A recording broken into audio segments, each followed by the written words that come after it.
Hello students, welcome back to our channel Judiciary by PW. This is me Arjita. जल्दी से confirm कर दीजिए if I am perfectly audible and visible to all of you. Hi Sanya, very good evening. Hi Shikha. क्या आप मुझे ठीक तरीके से देख पा रहे हैं, सुन पा रहे हैं? Is everything good to go? Hi Sunil. Hi Vishal.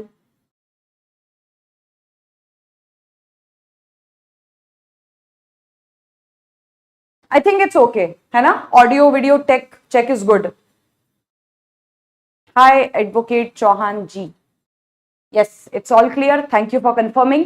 चलिए, so डिस्कशन को आगे बढ़ाते हैं. बेसिकली कल की क्लास में एक्टस रिया हमने डिस्कस करना स्टार्ट किया था, राइट? आई होप एक्टस रिया आप सबको अच्छी तरीके से समझ में आ गया है. एंड जिन जिन लोगों को एक्टस रिया समझने में डाउट होता था, कंफ्यूजन होता था, एक्टस रिया एग्जैक्टली किस चीज को कहते हैं, आई होप वो डाउट, वो कंफ्यूजन अब आपका जो है वो क्लियर हो चुका होगा. ठीक है, तो बेसिकली हमने एक्टस रिया के बारे में पढ़ना क्यों शुरू किया था भाई? इसलिए पढ़ना शुरू किया था क्योंकि हमने ये देखा था कि जो भी आपका अपराध होता है, जो भी क्राइम होता है, उसमें दो चीजें होती हैं. एक होता है आपका एक्टस रिया और एक होता है आपका मेंस रिया. ठीक है, तो कल हमने एक्टस रिया के बारे में समझा था. अब हमें यहां पे क्या करना है? अब हमें यहां पे जो है वो मेंस रिया के ऊपर मूव ऑन करना है, राइट? लेकिन यहां पे मैं चाहती हूं कि आप पहले एक और चीज यहां पे समझ लें बिफोर कि हम मेंस रिया के बारे में डिस्कस करना, मेंस रिया को पढ़ना शुरू करें. देखिए, अगर कोई आपसे ये सवाल पूछे कि चलो भाई तुमको ये तो पता है कि क्राइम के दो एलिमेंट्स होते हैं, क्राइम के दो हिस्से होते हैं, लेकिन अगर आपसे ये पूछा जाए कि उन दो एलिमेंट्स में से सबसे पहले क्या साबित करना होता है, ठीक है, सबसे पहले जो है वो क्या साबित करना होता है? क्या हमें पहले एक्टस रिया साबित करना होता है या फिर पहले हमें मेंस रिया साबित करना होता है? तो यहां पे आपका आंसर क्या हो जाएगा? ठीक है, आंसर यहां पे हो जाएगा आपका एक्टस रिया. ठीक है, आंसर यहां पे आपका हो जाएगा एक्टस रिया. दोनों क्राइम के एलिमेंट्स में से सबसे पहले हम एक्टस रिया साबित करते हैं और उसके बाद हम मेंस रिया के ऊपर मूव ऑन करते हैं. अब इसका कारण क्या है? इसका कारण क्या है? इसका रीजन यहां पे क्या है? देखो, रीजन मैं यहां पे आपको सिंपल सा एक एग्जांपल के थ्रू समझाने की कोशिश करती हूं. ठीक है, एक एग्जांपल के थ्रू मैं आपको यहां पे समझाने की कोशिश करती हूं. चलिए मान लेते हैं कि ए है और बी है ना? ए ने बेसिकली यहां पे क्या करा है? ए ने बी के ऊपर यहां पे गोली चलाई है, ए ने बी के ऊपर यहां पे शूटिंग किया है और उससे बी की यहां पे डेथ हो गई है. ठीक है, अब हम जाएंगे यहां पे ए का अपराध साबित करने के लिए, यानी कि ए को पनिश करने के लिए, ए का गिल्ट एस्टैब्लिश करने के लिए.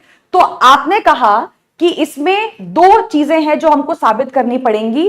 मतलब पहले तो हमें ए का एक्टस रिया साबित करना पड़ेगा और उसके बाद हमें ए का मेंस रिया यहां पे साबित करना पड़ेगा. ठीक है, अगर हम यहां पे एक्टस रिया की बात करते हैं तो ए का एक्टस रिया क्लियरली हमको पता चल रहा है यहां पे क्या है? दिस.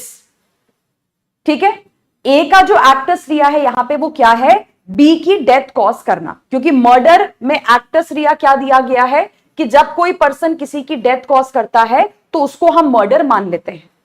तो बेसिकली यहां पे आप पहले ये साबित करोगे कि सर ए ने ऐसा कुछ किया है यहां पे, या ए ने कोई अटैक किया है, या ए ने गोली चलाई है, या ए ने चाकू मारा है, या ए ने जहर दिया है, या ए ने बी का गला घोटा है. मतलब आपको दिखाना पड़ेगा पहले तो कि सर ए ने कुछ किया है और वो कुछ करके उसने बी की डेथ कॉज करी है.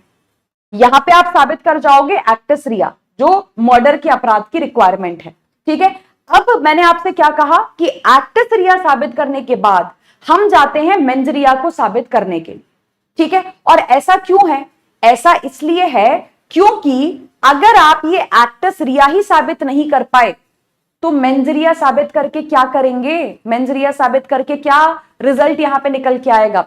अब मान लो ए है, ए के ऊपर यहां पे कोर्ट में केस चल रहा है, ए के ऊपर कोर्ट में केस चल रहा है, ए के ऊपर यहां पे क्रिमिनल ट्रायल चल रहा है कि उसने बी का मर्डर किया है. है ना। लेकिन जो बी पर्सन है जिसके मर्डर का केस चल रहा है, वही अगर कोर्ट में आके खड़ा हो जाए तो, वही आके कोर्ट में आके प्रेजेंट हो जाए तो कि मैं तो मरा नहीं हूं, मैं तो जिंदा हूं, आई एम अलाइव यहां पे। तो अब जब यहां पे, ठीक है, अब जब जो यहां पे ए है उसका तुम एक्टस रिया ही साबित नहीं कर पाए कि उसने बी नाम के पर्सन की डेथ कॉज करी है, उसने बी नाम के पर्सन को मार दिया है, जब एक्टस रिया ही यहां पे साबित नहीं हुआ, तो अब मेंस रिया साबित करके क्या करोगे बताओ। अब क्या फर्क पड़ता है इस बात से कि ए का इंटेंशन क्या था, ए की नॉलेज क्या थी, है ना, ए ने किस दिमाग की परिस्थिति में अपराध किया है। कोई मतलब नहीं है इन चीजों को साबित करने का जब आप एक्टस रिया ही साबित नहीं कर पाए। ठीक है, तो इसलिए क्रिमिनल लॉ क्या कहता है, क्रिमिनल लॉ कहता है कि हां, अपराध के दो तत्व होते हैं, क्राइम के दो एलिमेंट्स होते हैं, एक्टस रिया, मेंस रिया, आपको दोनों साबित करने होते हैं, लेकिन दोनों में से पहले आपको साबित करना होता है एक्टस रिया। पहले जो अपराध में सेक्शन में एक्टस रिया दिया हुआ है, पहले उसको साबित करिए। आप कह रहे हैं ए ने बी का मर्डर किया है, पहले साबित करिए कि ए ने बी की डेथ कॉज कर दी है, ठीक है, और बी यहां पे मर चुका है। जब ये बात साबित कर दोगे उसके बाद ही कहानी आगे बढ़ेगी, फिर हम इस स्टेज के ऊपर जाएंगे, फिर हम ये समझने की कोशिश करेंगे कि अच्छा ए ने ये अपराध क्यों किया होगा। ठीक है, तो बेसिकली यहां पे इस केस में जब आप डेथ ही साबित नहीं कर पाए, जब आप डेथ ही साबित नहीं कर पाए, मतलब मर्डर का एक्टस रिया ही साबित नहीं हो पाया, और एक बार एक्टस रिया साबित नहीं हो पाया तो फिर मेंस रिया साबित करने की कोई नीड ही नहीं है। जब एक्टस रिया ही कोलैप्स कर गया तो अब केस आगे चला के क्या करोगे, अब तो केस वहीं का वहीं खत्म करना पड़ेगा, केस आपका ओवर है, कोर्ट में वहीं आपका केस क्या कर जाएगा, कोलैप्स कर जाएगा। ठीक है, तो यहां तक सबको क्लियर है, एक्टस रिया सबको ठीक तरीके से यहां तक समझ में आ गया था, एक बार जल्दी से कंफर्म कर दीजिए तो फिर हम आगे बढ़ेंगे।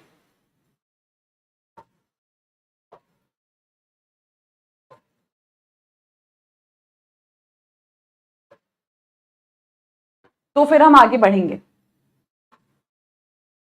एक्टस रिया क्लियर है सबको, अभी तक जो बताया एक्टस रिया में, all of that is clear to you guys. ठीक है, अब ध्यान से देखना, अब एक्टस रिया में एक और चीज है आपके समझने के लिए, एक्टस रिया में एक और चीज है आपके समझने के लिए, ठीक है, वो है आपका कॉजालिटी लिंक। ठीक है, वो है आपका कॉजालिटी लिंक। अब ये क्या बला होती है, व्हाट इज कॉजालिटी लिंक। देखो सिंपल सी बात है, बेसिकली आपसे ये कहा जाता है कि जो भी अपराध है उसमें एक्टस रिया आपको साबित करना है। ठीक है, तो मतलब आपको यह साबित करना है कि जो हमारा एक्यूज्ड है, जो हमारा आरोपी है, इसने ही अपराध किया है। सिंपल भाषा में आपको यह बात साबित करनी है। जैसे अगर आपको यह साबित करना है कि इस आदमी ने मर्डर किया है, तो आपको यह दिखाना पड़ेगा कि इस व्यक्ति ने क्या करी है, किसी पर्सन की डेथ कॉज करी है, ये एक्टस रिया है मर्डर का। अगर आपको यह साबित करना है कि किसी पर्सन ने चोरी करी है, तो आपको यह दिखाना पड़ेगा कि इसने क्या करा है, किसी का सामान, किसी की मूवेबल प्रॉपर्टी बिना इससे पूछे ले ली है या बिना इससे पूछे यहां पे मूव करी है। ठीक है, ओके, अच्छी बात है। लेकिन यहां पे सिर्फ इतना दिखा के काफी नहीं होता। ठीक है, यहां पे सिर्फ इतना दिखा के काफी नहीं होता है, एक और चीज दिखानी होती है, which is your causality link. देखो याद करो, मैंने आपसे कहा था कि एक्टस रिया जो होता है किसी भी अपराध में दो तरीके से होगा, दो तरीके से होगा। एक मैंने आपको क्या बताया था कि कहीं कहीं पे तो आप ये देखेंगे कि जो आपका एक्ट होता है वही एक्टस रिया बन जाता है, और उसके बाद आप क्या करते हैं इस बात से कोई फर्क नहीं पड़ता है। जैसे कि चोरी का अपराध, चोरी के अपराध में सामान चुरा के क्या किया, उससे हमको क्या लेना देना। सामान मूवेबल प्रॉपर्टी आपने किसी से बिना पूछे मूव करी, ठीक है, आप सामने वाले के पोजेशन से तुमने प्रॉपर्टी हिलाई, हो गया अपराध चोरी का कंप्लीट। तो कहीं पे तो एक्ट ही क्या होता है, एक्टस रिया होता है, और कहीं पे आपके एक्ट का जो कॉन्सिक्वेंस, जो रिजल्ट निकल के आया है, कहीं पे ये आपका एक्टस रिया होता है। जैसे कि मर्डर का अपराध, मर्डर के अपराध में तुमने कैसे मारा इस बात से फर्क नहीं पड़ता। मर्डर के अपराध में इस बात से फर्क पड़ता है कि तुमने कुछ अटैक करने के बाद, कुछ हमला करने के बाद किसी पर्सन की जान ली है, किसी पर्सन की डेथ कॉज करी है। ठीक है, तो अभी जो हम आगे कॉन्सेप्ट समझने वाले हैं कॉजालिटी लिंक का, वो इन अपराधों के बारे में बात नहीं कर रहा है, वो इन वाले अपराधों के बारे में बात कर रहा है जहां पे एक्ट नहीं देखा जाता, जहां पे एक्ट का कॉन्सिक्वेंस देखा जाता है, जैसे कि मर्डर। अब देखो कॉजालिटी लिंक होता क्या है। कॉजालिटी लिंक बेसिकली ये होता है कि ये जो एक्ट हुआ है और ये जो कॉन्सिक्वेंस निकल के आया है, इनके बीच में आपस में क्या होना चाहिए, कनेक्शन होना चाहिए, लिंक होना चाहिए। जैसे एक एग्जांपल से मैं आपको समझाती हूं। मान लो ये ए है, ठीक है, आपने कहा कि ए ने यहां पे क्या करा, बी के ऊपर गोली चलाई, ए ने बी को यहां पे शूट करा और रिजल्ट ये निकल के आया है कि बी की यहां पे डेथ हो चुकी है। अब इसको अगर हम डाइसेक्ट करते हैं, इसको अगर हम तोड़ते हैं, तो ये वाला पार्ट हमारा क्या है, ये वाला पार्ट हमारा एक्ट है, ठीक है, और ये वाला जो पार्ट है ये उस एक्ट का कॉन्सिक्वेंस है, यानी कि उसका रिजल्ट है।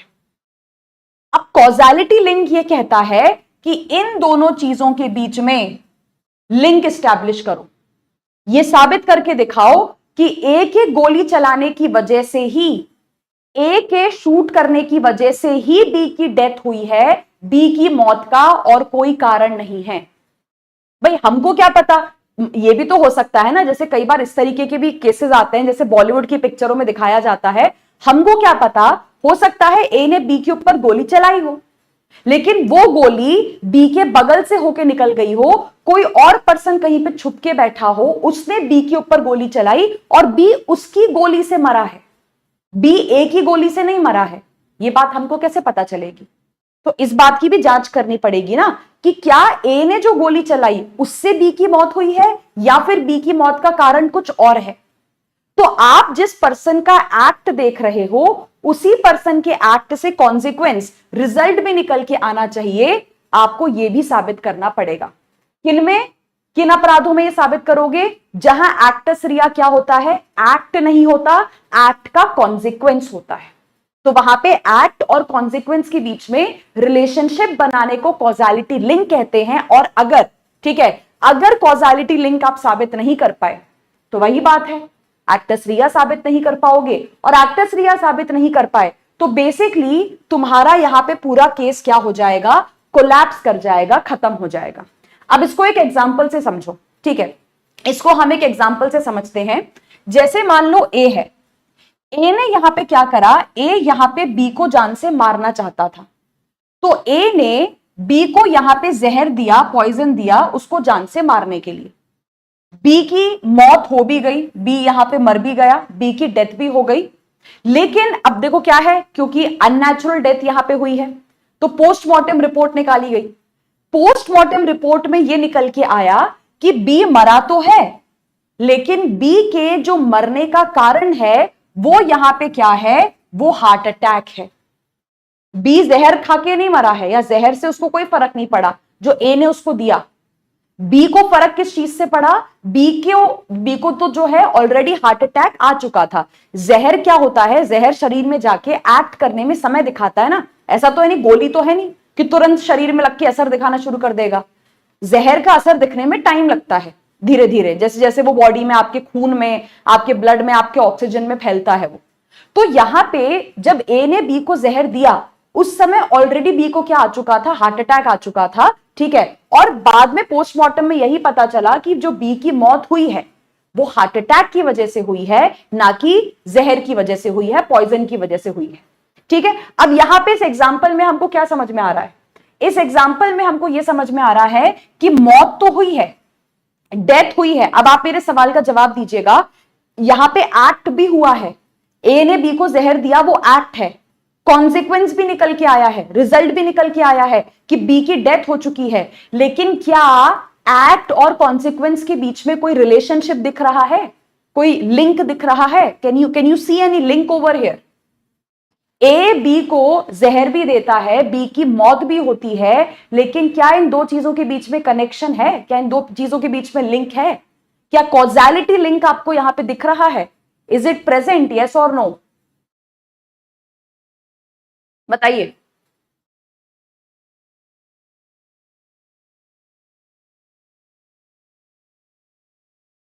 Yes, correct Sakshi. और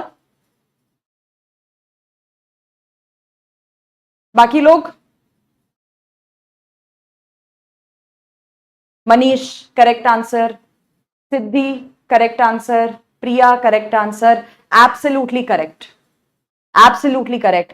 एक्ट भी हुआ, रिजल्ट कॉन्सिक्वेंस भी निकल के आया, लेकिन दोनों के बीच में आपस में कोई कनेक्शन नहीं है। मतलब कि आपका कॉजालिटी लिंक गायब है, आपका कॉजालिटी लिंक गायब है। तो जहां कॉजालिटी लिंक गायब हुआ, मतलब आप क्या नहीं कर पाए, आप मर्डर का एक्टस रिया साबित नहीं कर पाए, आप फेल हो गए। और जैसे ही एक्टस रिया फेल हुआ, जैसे ही एक्टस रिया यहां पे फेल हुआ, केस आपका वहीं खत्म हो गया। अब आप ए को यहां पे मर्डर के लिए पनिश नहीं कर पाओगे। A can not be held liable for murder. हाँ, ए को तुम यहां पे अटेम्प्ट टू मर्डर के लिए पनिश कर सकते हो, क्योंकि उसने मारने की कोशिश तो की, ठीक है, उसने मारने की कोशिश तो की है यहां पे, लेकिन वो मरा नहीं, सामने वाला पर्सन बच गया। तो बेसिकली ध्यान क्या रखेंगे आप लोग कि जब भी एक्टस रिया होता है ना। अब जैसे एक और एग्जांपल लो, यहां पे सेम एग्जांपल है कि ए क्या करता है, अब ध्यान से सुनिएगा। ए बी को जहर देता है, पॉइजन देता है, मतलब ये हमारा एक्ट है, ठीक है। बी की मौत हो जाती है, मतलब ये हमारा रिजल्ट है, ये हमारा कॉन्सिक्वेंस है जो कि निकल के आया है। अब इन दो चीजों में हमें कनेक्शन साबित करना है कि ए के बी को जहर देने की वजह से ही बी की डेथ हुई है, और पोस्टमार्टम रिपोर्ट में ये निकल के भी आ जाता है कि हां, जो बी की डेथ हुई है वो जहर शरीर में जाने की वजह से हुई है। अब बताइए, कॉजालिटी लिंक स्टैब्लिश हो गया? अब दिख रहा है कॉजालिटी लिंक?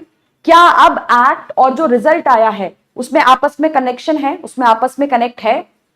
अब हम कॉजालिटी लिंक क्या सक्सेसफुली साबित कर देंगे, स्टैब्लिश कर देंगे? जल्दी से बताइए, यस और नो। नीलेश, इतना डिटेल में नहीं जाना होता है हमको, ठीक है, इतना प्रिजम्पशन अजम्पशन नहीं करना है। बेसिक हमको रखना है भाई, पोस्टमार्टम में आया कि कुछ लेना देना नहीं था जहर का मरने से, ठीक है, यस। अब आप लोगों का आंसर क्या हो गया? यस। मतलब अब आप लोग सक्सेसफुली क्या कर जाएंगे, कॉजालिटी लिंक साबित कर जाएंगे। और जैसे ही आप कॉजालिटी लिंक यहां पे साबित करेंगे, आप बेसिकली ए को सजा दिलवा जाएंगे कि भाई तेरे ही एक्ट से क्या हुआ है, मर्डर का जो एक्टस रिया है, मर्डर का एक्टस रिया क्या है, डेथ कॉज करना, किसी की जान लेना, ठीक है।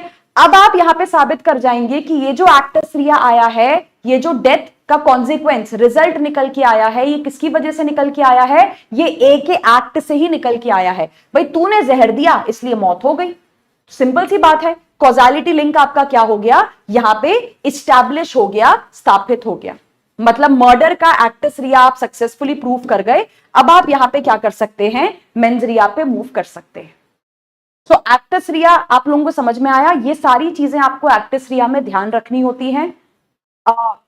स्टार्टिंग फ्रॉम जो हमने पढ़ा था कि एक्टस रिया दो तरीके का होता है, या तो एक्ट होता है या एक्ट के कॉन्सिक्वेंस होता है, ठीक है। जहां पे एक्ट का कॉन्सिक्वेंस एक्टस रिया होता है, जैसे कि मर्डर के अपराध में, वहां पे एक्ट और कॉन्सिक्वेंस के बीच में कनेक्शन है, रिजल्ट है, ये भी आपको दिखाना पड़ता है, वरना आपका एक्टस रिया फेल हो जाएगा, ठीक है। क्लियर है? मेंस रिया के ऊपर बढ़े।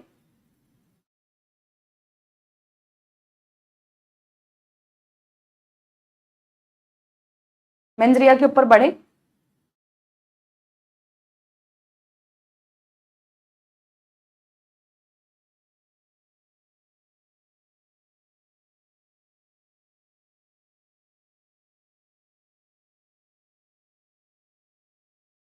ठीक है, चलो अब आ जाओ मेंस रिया के ऊपर। अब मेंस रिया अगेन देखो, तुमको जो अंग्रेजी भाषा में सिखाया पढ़ाया जाता है कि मेंस रिया का मतलब क्या होता है, मेंस रिया का मतलब होता है गिल्टी माइंड। सिंपल भाषा में अगर इसकी बात समझें, सिंपल भाषा में अगर समझें, जब एक आदमी अपराध कर रहा होता है, जब एक व्यक्ति ऑफेंस कर रहा होता है, तब उस समय उसके दिमाग में क्या चल रहा होता है, उसी को सिंपल भाषा में मेंस रिया कहते हैं। तो मैंने आपसे क्या कहा कि पहले एक्टस रिया साबित करोगे, जब एक्टस रिया साबित हो जाएगा, साबित हो जाएगा, ठीक है, एक्टस रिया फेल हो गया तो केस भी खत्म है फिर वहीं पे तुम्हारा। जब एक्टस रिया साबित हो जाएगा, उसके बाद अब आप कोर्ट को क्या साबित करके दिखाएंगे, मेंस रिया यहां पे साबित करके दिखाएंगे, ठीक है।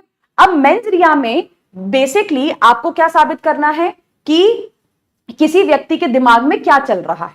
जैसे एक एग्जांपल से हम इसको समझते हैं। यहां पे ए ने बी को अगर गोली मारी और बी की डेथ हो गई, तो ए का बी को गोली मारना, उसकी डेथ हो जाना, चलो ये सारा तो हमारा एक्टस रिया का पार्ट है, ठीक है। लेकिन सिर्फ इतना काफी नहीं है ना, सिर्फ इतना काफी नहीं है ना, सिर्फ इतना देख के कि भाई ए ने बी के ऊपर गोली चला दी और उसको जान से मार दिया, उसकी डेथ कॉज कर दी, सिर्फ इतना देख के तो हम ए को पनिश नहीं कर सकते ना। अब हमें क्या देखना है, उसका मेंजरिया भी देखना है।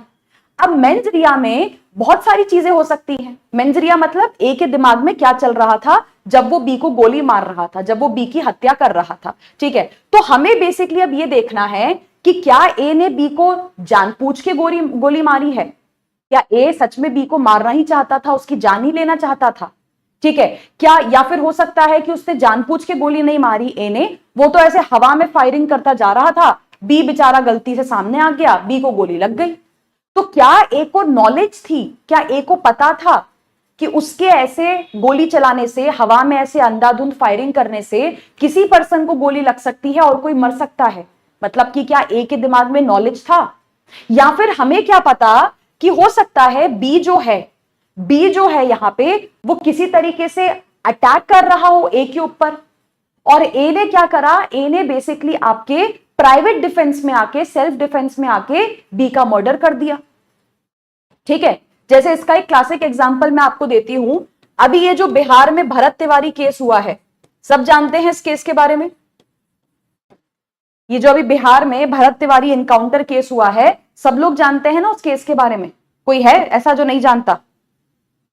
Everybody knows about Bharat Tiwari case.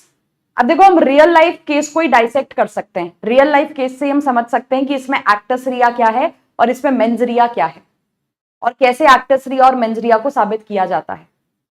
बताइए, भरत तिवारी एनकाउंटर केस सबको पता होगा। वो जो लड़का बेचारा मार दिया गया, जो गांव वालों की, गरीब लोगों की मदद किया करता था, ठीक है। अब उसी केस को देखो, उस केस में बेसिकली जो पुलिस वाले हैं उन पर यह इल्जाम लगाया जा रहा है कि तुमने भरत तिवारी की हत्या की है, तुमने भरत तिवारी का भाई मर्डर किया है, कोई एनकाउंटर नहीं था ये, ठीक है, फेक एनकाउंटर था वो। आपने भरत तिवारी की, एक निहत्थे आदमी की जो सरेंडर कर चुका था, आपने उसकी हत्या की है, आपने उसका मर्डर किया है। तो अब हम इसको मर्डर की नजरों से देखते हैं, अब इस केस को हम मर्डर की नजरों से देखते हैं, ठीक है। इस केस में हमारा एक्टस रिया क्या है? तो इस केस में हमारा एक्टस रिया है कि जो पुलिस ने भरत की डेथ कॉज करी है, ये हमारा एक्टस रिया है, ठीक है। तो वो तो चलो वैसे ही साबित है, वो तो साबित करने की जरूरत भी नहीं पड़ेगी, वो तो क्लियर है कि भाई पुलिस ही खुद कह रही है कि हमने ही गोली चला के भरत तिवारी को मारा है ना। तो एक्टस रिया तो साबित है इस केस में कि पुलिस के गोली चलाने की वजह से ही भरत तिवारी की डेथ हुई है, और मतलब कॉजालिटी लिंक भी साबित है इस केस में। तो वे कॉजालिटी लिंक को भी साबित करने के लिए माथापच्ची नहीं करनी पड़ेगी, कॉजालिटी लिंक भी साबित है कि पुलिस के गोली चलाने की वजह से ही भरत तिवारी की डेथ हुई है, ये तो सबको पता है, ये क्लियर है। अब आ जाओ इसके मेंस रिया के ऊपर, ठीक है, अब आ जाओ इसके मेंस रिया के ऊपर, है ना। अब यहां पे क्या है कि जो भरत तिवारी के परिवार वाले हैं, जो भरत तिवारी के फैमिली के मेंबर्स हैं, वो कह रहे हैं कि भाई पुलिस वालों ने जानबूझकर भरत तिवारी पे गोली चलाई है और उसको मारा है, उसकी हत्या की है। तो मतलब पुलिस वाले परिवार वाले कह रहे हैं कि पुलिस वालों का यहां पे इंटेंशन था, जानबूझ के उन्होंने भरत तिवारी की यहां पे जान ली है। पुलिस वाले क्या कह रहे हैं? पुलिस वाले कह रहे हैं कि नहीं, हमने तो सेल्फ डिफेंस में ऐसा किया है, हमने तो प्राइवेट डिफेंस में ऐसा किया है, ठीक है। अब देखो वही बात है, अगर हम मेंस रिया ना देखें तो सिर्फ एक्टस रिया देख के तो किसी को सजा नहीं दी जा सकती ना। आप थोड़ी ना पुलिस वालों को ऐसे ही सजा दे दोगे भरत तिवारी का मर्डर करने की या भरत तिवारी की डेथ कॉज करने की। आपको देखना पड़ेगा ना, आपको देखना पड़ेगा भाई, अगर तो ये साबित हो जाता है कि कोई सेल्फ डिफेंस नहीं था, सब ढोंग था, कोई प्राइवेट डिफेंस नहीं था और इन्होंने बेचारे निहत्थे आदमी को जान से मार दिया, अगर साबित हो जाता है कि पुलिस ने जानबूझ के भरत को मारा है, उनका इंटेंशन था यहां पे डेथ कॉज करने का, भाई तो हम पुलिस वालों को क्या करेंगे? सजा देंगे, पनिश करेंगे, ठीक है। लेकिन अगर ये साबित हो गया कि हाँ भरत तिवारी सच में पुलिस वालों के ऊपर फायरिंग कर रहा था, सच में पुलिस वालों को खतरा था और पुलिस ने प्राइवेट डिफेंस में, सेल्फ डिफेंस में भरत तिवारी की जान ली है ना, अगर ये वाला एंगल यहां पे निकल के आ गया अगर ये वाला एंगल निकल के आ गया तो फिर क्या हम पुलिस वालों को पनिश कर पाएंगे? नहीं कर पाएंगे। इसलिए कहा जाता है कि सबसे ज्यादा इंपॉर्टेंट चीज जो होती है ना साबित करने के लिए, सिर्फ एक्टस रिया काफी नहीं होता, मेंस रिया इसलिए इंपॉर्टेंट होता है, मतलब सामने वाले के दिमाग में क्या चल रहा था, उसने जानबूझ के हत्या की है, उसने प्राइवेट डिफेंस में हत्या की है, ये जानना बहुत जरूरी है, क्योंकि यही आपको इस बात का जवाब देगा कि क्या आप उस पर्सन को सजा दे पाएंगे या नहीं दे पाएंगे, पनिश कर पाएंगे या नहीं कर पाएंगे। क्योंकि अपराध करने के कई कारण हो सकते हैं, कई हालातों में, कई सिचुएशंस में एक व्यक्ति अपराध कर सकता है। तुम जानबूझ के भी गोली चला सकते हो और तुम अपने बचाव में भी गोली चला सकते हो, तुम अपने प्राइवेट डिफेंस में भी गोली चला सकते हो। दोनों जगह एक्ट सेम हो रहा है। देखो, तुम चाहे जानबूझ के गोली चलाओ, तुम चाहे प्राइवेट डिफेंस में गोली चलाओ, एक्ट दोनों जगह सेम है, दोनों जगह गोली चल रही है, रिजल्ट भी सेम निकल के आ रहा है, दोनों जगह व्यक्ति की जान जा रही है। लेकिन पनिशमेंट देने के लिए, किसी अपराधी को सजा देने के लिए आपको एक्ट के बियॉन्ड भी देखना पड़ता है। आपको देखना पड़ेगा उसके दिमाग में क्या था, क्या उसका मेंजरिया था, अगर था तो कौन से टाइप का था। तो भारतीय न्याय संहिता में देखो, जब हम ऑफेंसेस डिस्कस करना शुरू करेंगे ना, जब हम अपराधों को पढ़ना स्टार्ट करेंगे, ठीक है, तो अपराधों को पढ़ के आपको यह समझ में आएगा कि मेंजरिया भी कोई एक टाइप का नहीं होता है, मेंजरिया भी तरह तरह के होते हैं। हर अपराध में अलग अलग टाइप का मेंजरिया आपको दिया होता है। जैसे अगर आप मर्डर की बात करो, है ना, मर्डर जैसे अकेले एक अपराध में दो दो मेंजरिया दिए हुए, इंटेंशन भी दिया हुआ है, नॉलेज भी दिया हुआ है। मतलब चाहे तुम मर्डर को इंटेंशन से साबित कर लो, चाहे तुम मर्डर को नॉलेज से साबित कर लो।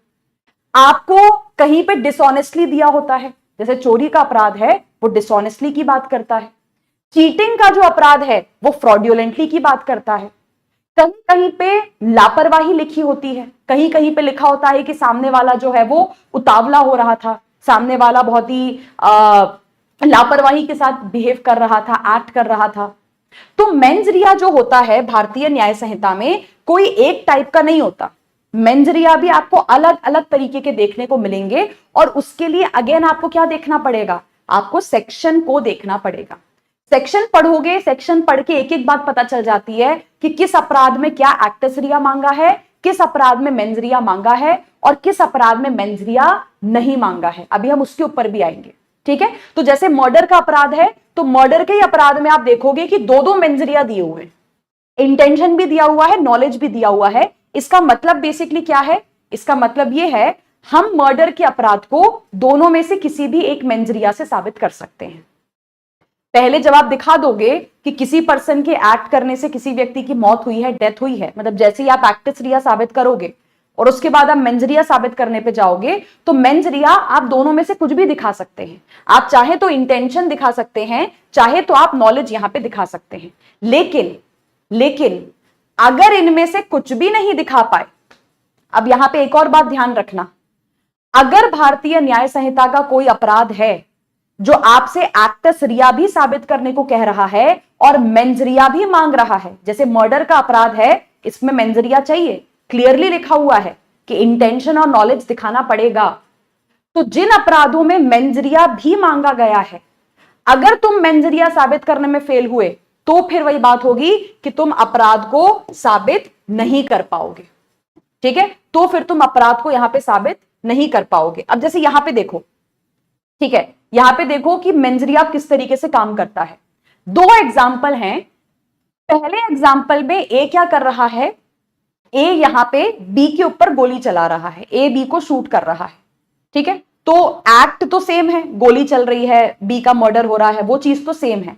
लेकिन यहां पे साफ समझ में आ जाता है कि ए का जो मेंजरिया था वो इंटेंशन था, वो हत्या करना चाहता था बी की, वो जानबूझ के बी को मारना चाहता था और बी को मारने के इंटेंशन से उसने क्या करा, उसके ऊपर गोली चलाई। तो यहां पे हमें क्या दिख रहा है कि ए का मेंजरिया क्या था, गोली चलाते समय, अपराध करते समय इंटेंशन था, इंटेंशन उसका मेंटल स्टेट था। दूसरा एग्जांपल देखिए, ए जो है वो एक भरी भीड़ में, एक क्राउडेड जगह पे हवा में अंधाधुंध गोलियां चलाना शुरू हो जाता है। तो यहां पे हमें क्या दिखा, यहां पे हमें यह दिखा कि चलो ए का किसी एक पर्टिकुलर व्यक्ति को मारने का तो इंटेंशन नहीं था, लेकिन उसे यह तो समझ में आ रहा होगा ना कि भरी क्राउडेड प्लेस में अगर मैं गोलियां चलाऊंगा और मेरी गोली अगर किसी को लग गई तो कोई व्यक्ति जान से जा सकता है, कोई मर सकता है। इतना तो आप कैलकुलेट कर पा रहे होंगे ना, इतना तो नॉलेज यहां पे आपको आ रहा होगा। तो जैसे मर्डर का ही अपराध है, ठीक है, मर्डर के अपराध में आप देख सकते हो कि एक्टस रिया तो एक ही है, डेथ कॉज करना, लेकिन एक ही अपराध में मेंस रिया क्या क्या दिए हैं, अलग अलग दिए हुए हैं। कहीं पे इंटेंशन दिया हुआ है, कहीं पे आपको नॉलेज दिया हुआ है ना। तो बेसिकली देखो, मेंस रिया इसलिए ही इंपॉर्टेंट होता है, मेंस रिया का बहुत महत्व होता है, बहुत इंपॉर्टेंस होता है क्रिमिनल लॉ में। इस चीज को ध्यान रखना, क्योंकि बिना मेंस रिया साबित करे आप ये डिसाइड ही नहीं कर सकते कि किसी व्यक्ति को कितनी पनिशमेंट दोगे। जैसे अभी मैंने ये पुलिस वाला एग्जांपल आपको बताया, ठीक है, आपने देखा कि पुलिस वालों ने भरत तिवारी के ऊपर गोली चलाई या पुलिस वालों ने भरत तिवारी की डेथ कॉज कर दी, वो तो ठीक है, लेकिन अब पुलिस वालों के दिमाग में क्या था, उनका मेंजरिया क्या था, यह साबित करना बहुत जरूरी है। अदरवाइज हम ये डिसाइड नहीं कर पाएंगे कि पुलिस वालों को सजा दें या नहीं दें। सिर्फ एक्ट देख के आप कभी किसी को सजा नहीं दे सकते। आपने देखा कि पुलिस वालों ने भरत तिवारी की डेथ कॉज कर दी, तो उठा के हम पुलिस वालों को थोड़ी ना जेल में डाल देंगे, भाई वो तो एक्टस रिया है। अब मेंजरिया भी तो देखने दो। अगर साबित पुलिस वाले जो सही कह रहे हैं वो अगर साबित हो जाता है कि हाँ इन्होंने प्राइवेट डिफेंस में चलाया, मतलब उनका मेंजरिया सेल्फ डिफेंस था, प्राइवेट डिफेंस था, तो पुलिस वाले छूट जाएंगे। लेकिन अगर यह साबित हुआ कि पुलिस वालों ने जानबूझ के गोली चलाई थी हत्या करने के लिए, मतलब उनका मेंजरिया इंटेंशन वाला था, तो फिर हम पुलिस वालों को सजा भी देंगे। तो सजा किसको देनी है किसको नहीं देनी है, यह डिसाइड करने में हमें क्या करता है, मेंजरिया हेल्प करता है।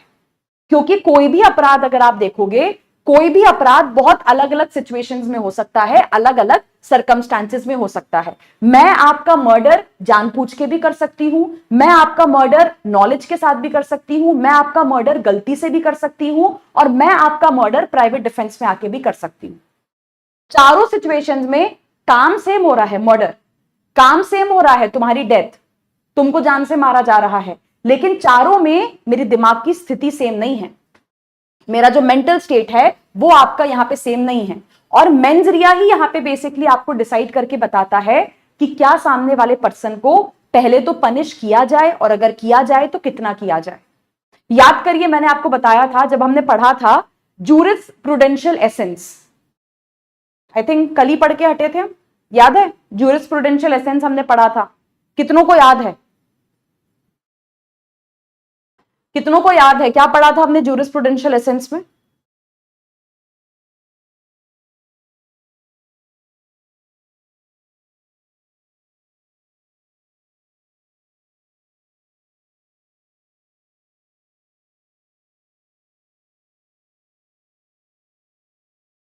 किस किस को याद है जूरिस प्रूडेंशियल एसेंस? कल ही तो पढ़ के हटे हम, कल ही डिस्कस किया था हमने, याद है? मैंने बताया था जूरिस प्रूडेंशियल एसेंस क्या होता है। सोसाइटी कुछ चाहती है, अपराधी कुछ चाहता है, हम किसकी बात सुनेंगे, हम किसके साइड जाएंगे, इसके लिए हमको दोनों का इंटरेस्ट देखना पड़ेगा। और ये चीज कैसे डिसाइड हो पाएगी? तो ये चीज आपकी जो है मेंजरिया के बेसिस पे डिसाइड हो पाएगी। याद आया?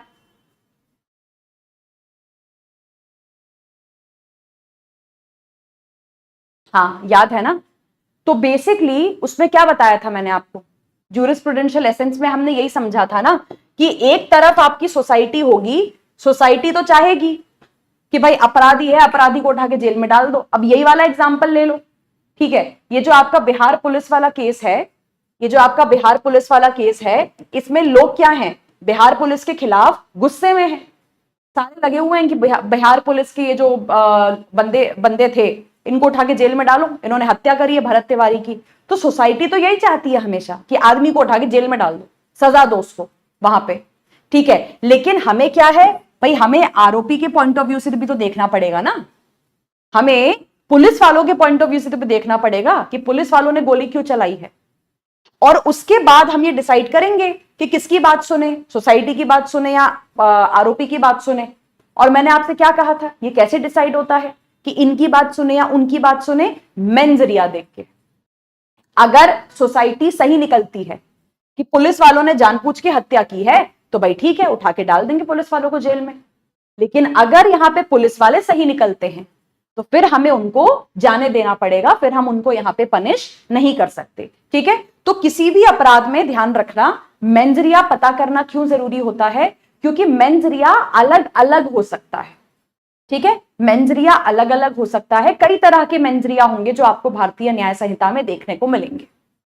तो हमें सबसे पहले तो पता करना होता है कि मेंस रिया था भी कि नहीं था, और अगर था तो कौन सा वाला मेंस रिया था, किन हालातों में सामने वाले पर्सन ने अपराध किया है, उसने इंटेंशन के साथ किया है, नॉलेज के साथ किया है, गलती से किया है ना, शराब पी के किया है, पागलपने में किया है, या फिर उसने प्राइवेट डिफेंस में आके अपराध किया है। इसलिए सजा देने के लिए मेंस रिया जो आपका समझना होता है वो बहुत ज्यादा जरूरी होता है। अब जैसे यहां पे एक और आप एग्जांपल लो कि मेंस रिया पनिशमेंट पे कैसे असर डालता है। ठीक है, मेंस रिया आपकी पनिशमेंट को कैसे बदल देता है। दो एग्जांपल्स मैं आपको देती हूं। जैसे ए है, ए यहां पे क्या करता है, बी को स्टैब करता है चाकू से, ठीक है, और बी की हो जाती है यहां पे डेथ। आपने मुझे कॉजालिटी लिंक भी साबित करके दिखा दिया कि हाँ मैम, ए ने बी को स्टैब किया, मतलब ए ने ये एक्ट किया है बी के साथ, और उसी एक्ट से, ये स्टैब करने वाले एक्ट से ही क्या हुई है, बी की यहां पे डेथ हुई है। तो आपने एक्टस रिया साबित कर दिया, और आपने मुझे मेंस रिया भी साबित करके दिखा दिया कि मैम साफ दिख रहा है कि ए जो है वो बी को मारना चाहता था, ए बी की डेथ कॉज करना चाहता था, मतलब ए का इंटेंशन था मर्डर करते समय, बी को जान से मारते समय। तो हम क्या करेंगे, हम ए को मर्डर के लिए पनिश कर देंगे। ठीक है, अच्छी बात है। अब दूसरा एग्जाम्पल लो, दूसरे एग्जाम्पल में क्या हो रहा है, सेम चीज हो रही है, ए बी को स्टैब कर रहा है, बी की डेथ भी हो रही है यहां पे, मतलब एक्टस रिया तो साफ दिख रहा है।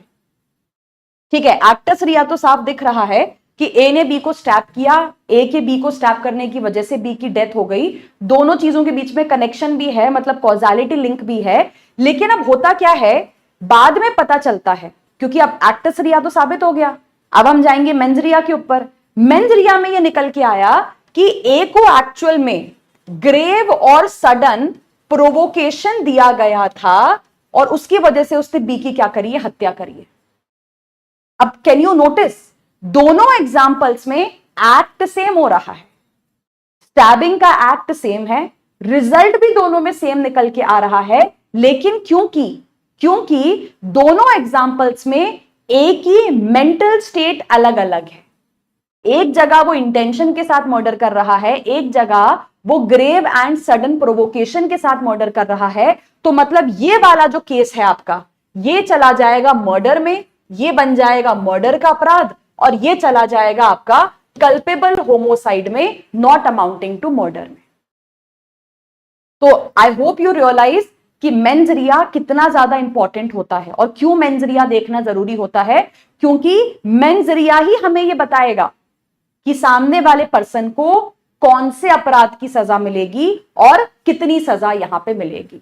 मेंस रिया ये चीज फिगर आउट करने में आपको हेल्प करता है, क्योंकि एक्ट जो है वो सेम हो सकता है कई सारे सिचुएशंस में, लेकिन एक्ट करते समय अपराधी का जो है मेंटल स्टेट क्या था, ठीक है, वो हर जगह अलग हो सकता है, और उसी को हमें फाइंड आउट करना होता है, क्योंकि उसी के बेसिस पे आपकी पनिशमेंट जो है वो डिसाइड होती है, उसी के बेसिस पे आपकी लायबिलिटी और आपकी पनिशमेंट भी अलग अलग होती चली जाएगी, है ना। इसके और तीन चार एग्जाम्पल तुम ले लो, इसके और तीन चार एग्जाम्पल तुम ले लो, ठीक है, जहां पे वो इंटेंशन से डेथ कॉज कर रहा है वो मर्डर में चला जाता है, जहां वो ग्रेव एंड सडन प्रोवोकेशन में करता है वो आपका कल्पेबल होमोसाइड में चला जाता है, जहां वो प्राइवेट डिफेंस में करता है वहां उसको छोड़ दिया जाता है।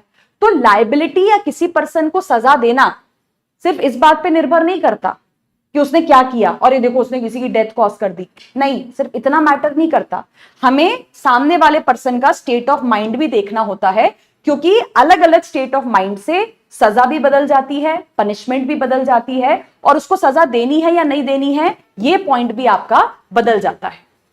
ठीक है, अच्छा, अब इसमें एक और चीज आपको ध्यान रखनी है, इसमें एक और चीज आपको ध्यान रखनी है। देखो, वैसे तो जो बेसिक रूल है क्रिमिनल लॉ का वो है कि हमें एक्टस रिया और मेंस रिया दोनों चाहिए होते हैं।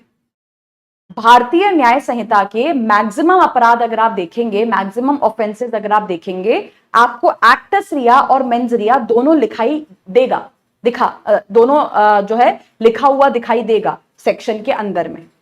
लेकिन भारतीय न्याय संहिता में कुछ अपराध आप ऐसे भी देखेंगे जहां पे, ठीक है, जहां पे आपको मेंस रिया नहीं दिया गया होगा। मतलब कुछ अपराध ऐसे होते हैं जिनमें ना तो मेंस रिया साबित करना होता है, ना मेंस रिया की कोई रिक्वायरमेंट होती है। सिर्फ एक्टस रिया दिखा के या सिर्फ एक्टस रिया प्रूफ करके आप सामने वाले पर्सन को पनिश कर सकते हो। ठीक है, अब इन्हें हम क्या कहते हैं? तो देखो, जिन अपराधों में मेंस रिया साबित करना जरूरी होता है, जिन अपराधों में, या ऐसा कह लो बीएनएस के जिन सेक्शंस में क्लियरली लिखा हुआ है कि हमें ये वाला मेंस रिया चाहिए, उन्हें हम क्या कहते हैं? उन्हें हम कहते हैं फॉल्ट बेस्ड लाइबिलिटी, यानी कि दोष आधारित दायित्व। ठीक है, जैसे कि इसमें क्या आ जाएगा? इसमें आपका मर्डर का अपराध आ जाएगा, है ना, क्योंकि मर्डर में एक्टस रिया मेंस रिया दोनों साबित करना जरूरी होता है। इसमें आपका चोरी का, थेफ्ट का अपराध आ जाएगा। इसमें आपका जो चीटिंग का अपराध है वो आ जाएगा। तो ये सारे क्या हैं? ये सारे फॉल्ट बेस्ड लाइबिलिटी वाले अपराध होते हैं, जिसमें आपको एक्टस रिया मेंस रिया दोनों साबित करना पड़ेगा। ठीक है, बिना मेंस रिया साबित करे आप सामने वाले पर्सन को पनिश नहीं कर पाओगे। लेकिन इसके ऑपोजिट क्या होते हैं? इसके ऑपोजिट होते हैं नो फॉल्ट लाइबिलिटी ऑफेंसेस। इनको हम स्ट्रिक्ट लाइबिलिटी के नाम से भी जानते हैं, जैसे कि आपने लॉ ऑफ टॉर्ट्स में पढ़ा होगा, रायलेंड्स वर्सेस फ्लेचर का जो केस हम पढ़ते हैं। So that is no fault liability, that is strict liability offences. ठीक है, कठोर दायित्व, दोष रहित दायित्व इनको कहा जाता है। ये वो अपराध होते हैं जिनमें मेंस रिया की कोई रिक्वायरमेंट नहीं होती, यानी कि आप बिना मेंस रिया दिखाए, सिर्फ एक्टस रिया दिखा के भी क्या कर सकते हो? किसी व्यक्ति को पनिश कर सकते हो। जैसे इसका एक एग्जाम्पल हो जाएगा रेप का अपराध, जैसे इसका एक एग्जाम्पल हो जाएगा किडनैपिंग का अपराध, जैसे इसका एक अपराध हो जाएगा, एग्जाम्पल हो जाएगा बाइगैमी का अपराध। ये कुछ अपराध हैं जो आप भारतीय न्याय संहिता में पढ़ोगे जहां पे आपसे मेंस रिया नहीं मांगा जाता, लिखा ही नहीं है। सेक्शन उठा के देख लेना, सिर्फ एक्टस रिया की बात की गई होगी, मेंस रिया का दूर दूर तक कोई मेंशन नहीं होगा। क्यों नहीं है? क्योंकि ये नो फॉल्ट लाइबिलिटी अपराध होते हैं, इनमें मेंस रिया की कोई आवश्यकता नहीं होती।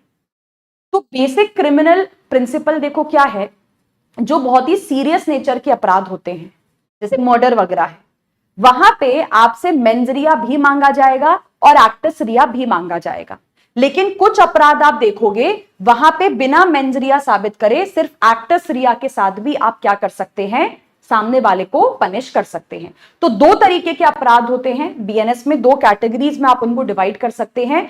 एक हो जाएंगे फॉल्ट बेस्ड अपराध, जिसमें बीएनएस के मैक्सिमम अपराध फॉल करेंगे। फॉल्ट बेस्ड ऑफेंसेस क्या होते हैं? जिनमें एक्टस रिया मेंस रिया दोनों आपको साबित करना पड़ेगा। ठीक है, लेकिन दूसरे हो जाते हैं यहां पे आपके स्ट्रिक्ट लाइबिलिटी ऑफेंसेस, यानी कि नो फॉल्ट बेस्ड ऑफेंसेस। ठीक है, नो फॉल्ट बेस्ड ऑफेंसेस जो आपके होते हैं, इसमें सिर्फ आपका एक्टस रिया देखा जाता है, उनमें मेंस रिया के बारे में कुछ लिखा ही नहीं होगा।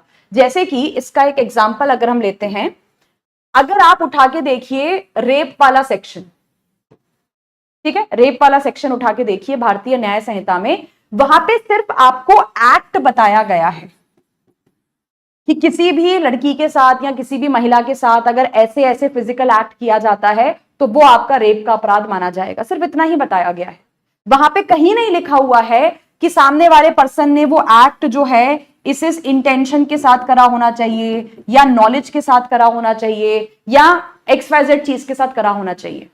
आपके दिमागी स्थिति की, मेंटल स्टेट की कोई बात नहीं की गई है, सिर्फ लिखा हुआ है कि ये फिजिकल एक्ट अगर आपने किसी लड़की के साथ किया, भैया वो रेप है।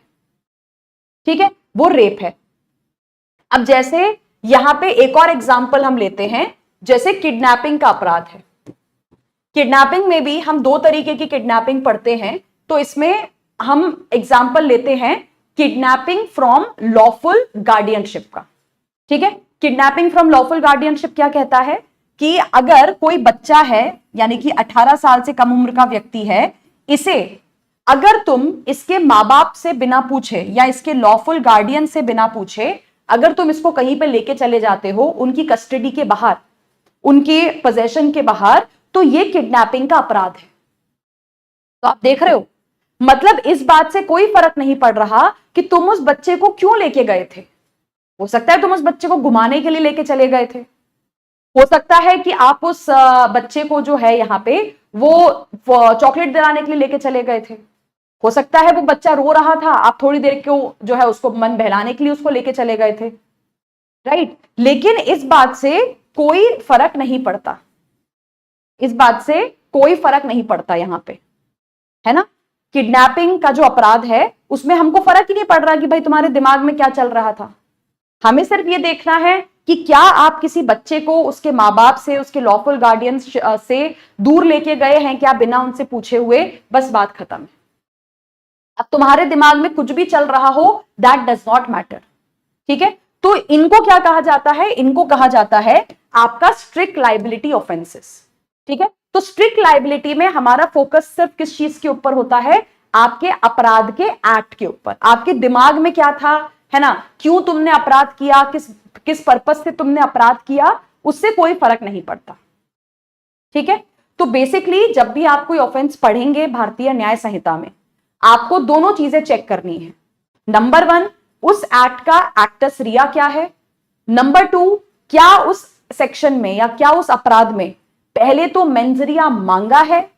अगर मेंजरिया मांगा है तो फिर वो अपराध एक्टस रिया, मेंजरिया दोनों साबित करके प्रूव होगा, और अगर मेंजरिया नहीं मांगा है तो सिर्फ एक्टस रिया साबित करते ही वो अपराध आपका क्या हो जाएगा, क्लियर हो जाएगा, प्रूफ हो जाएगा।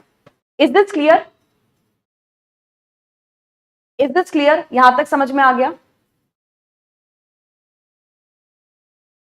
यहां तक समझ में आ गया।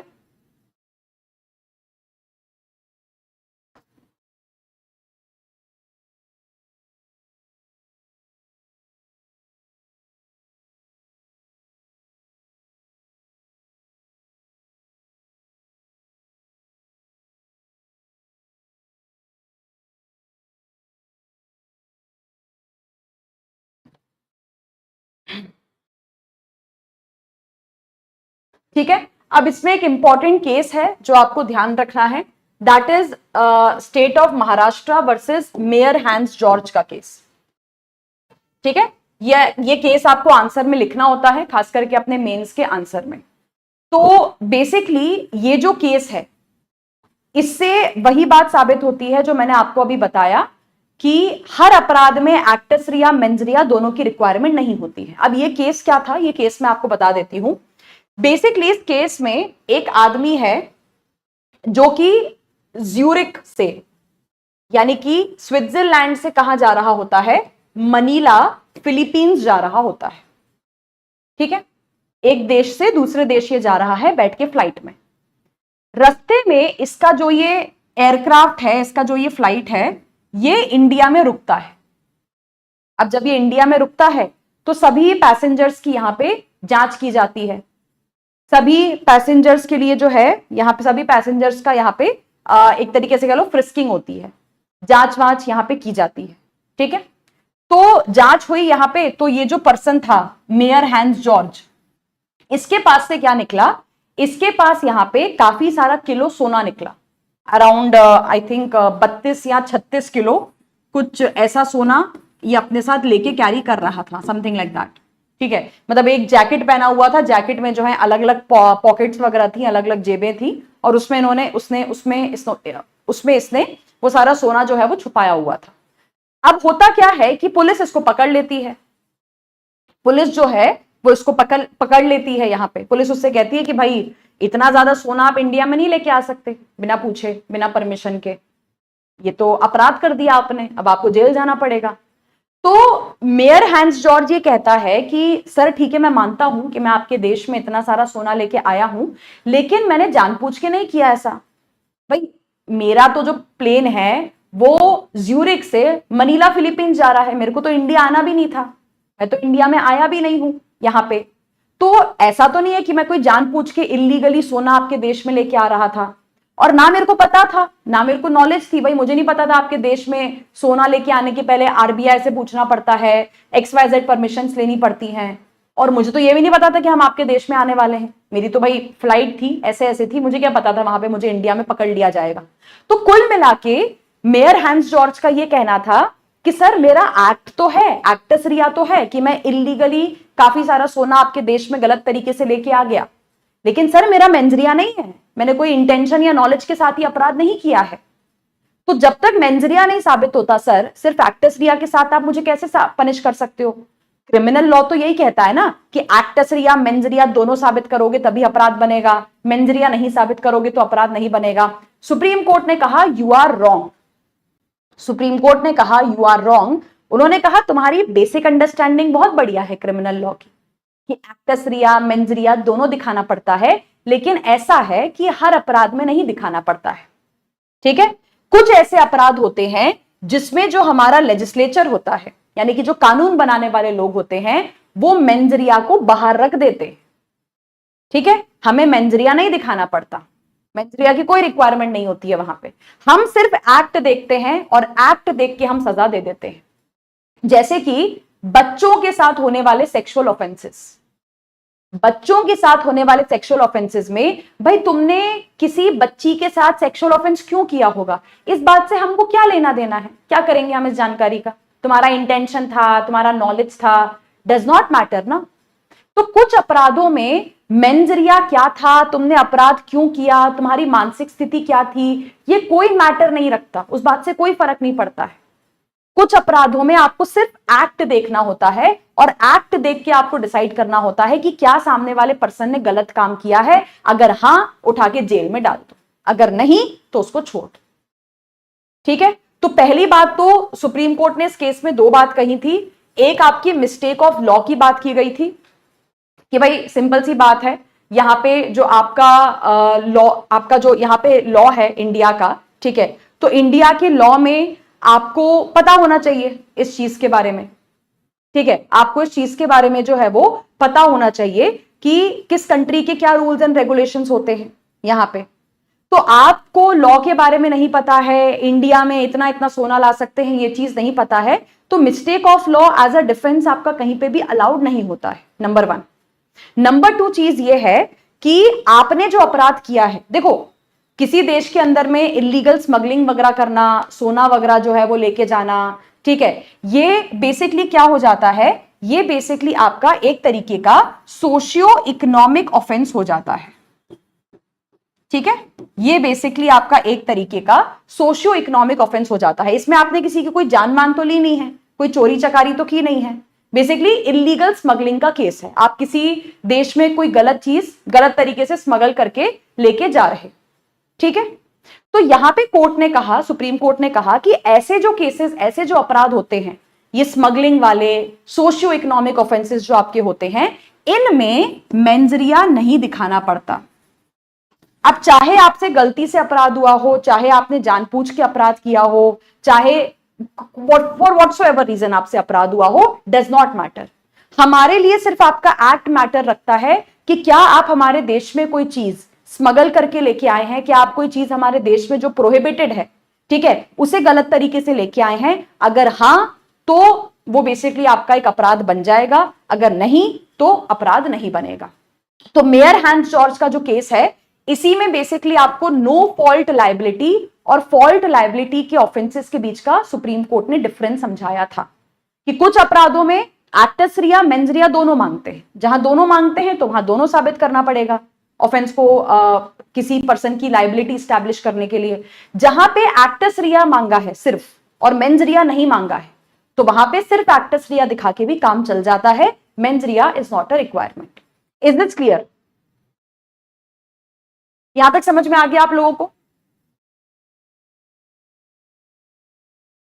यहां तक क्लियर है आपको?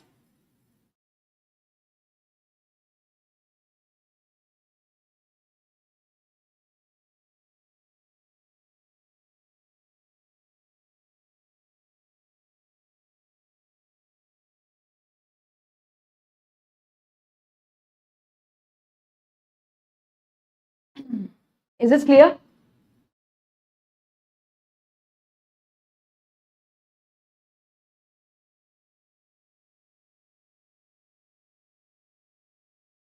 राइट। सो ये बेसिकली हमारा पूरा बेसिक्स ऑफ क्रिमिनल लॉ का पार्ट है। This is our entire actus reus and mens rea वाला पार्ट। नाउ फ्रॉम टुमारो, ठीक है, now from tomorrow we'll be starting with your proper section number 1। तो यहाँ पे हमारा बेसिक्स ऑफ क्रिमिनल लॉ जो है वो कंप्लीट होता है। We have understood actus reus, we have understood mens rea, दोनों के क्या मायने होते हैं, क्या इंपॉर्टेंस होता है, पहले क्या साबित करना होता है, फिर क्या साबित करना होता है, ये सारी चीजें अब हम समझ चुके हैं। सो नेक्स्ट क्लास में we'll be starting with your section number 1 से, जो आपका प्रॉपर भारतीय न्याय संहिता है, बेसिकली बेयर एक्ट रीडिंग जो है वो हम स्टार्ट करेंगे। ठीक है, चलिए। So thank you so much.